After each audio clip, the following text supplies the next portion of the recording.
The earth.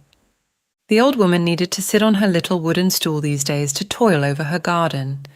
Tending her rose bushes was not as easy as it once was on her knuckles as she used her secateurs. Gigi sighed.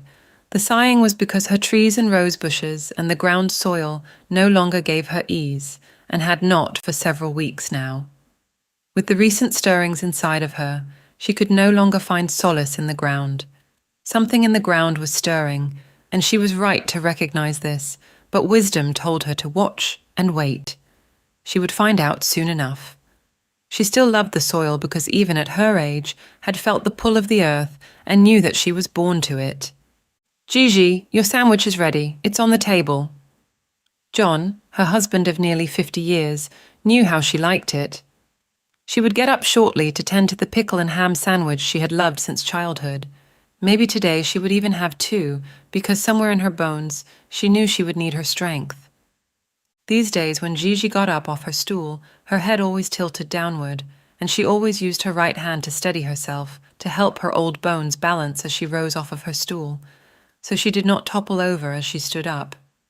As a wise old woman, Gigi had always used this opportunity to observe the garden bed, just as she did today. Though today was a little different, because as she partook in her daily observations, she noticed that the soil's color was changing right before her eyes, causing her to sit back down. Her curiosity was evoked even though she had seen this occur many, many times before. The color was not the traditional tones of the earth, but held a deep purple hue.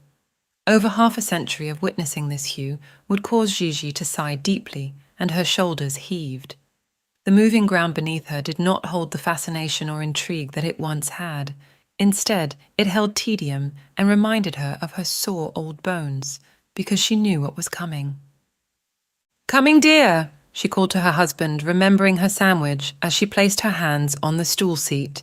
And as she stood up, Gigi spoke, "My dear earth, you'll have to wait till after my lunch and nap." The earth moved and moaned a little in response and acknowledgement. It seemed to Gigi that the earth knew how she felt.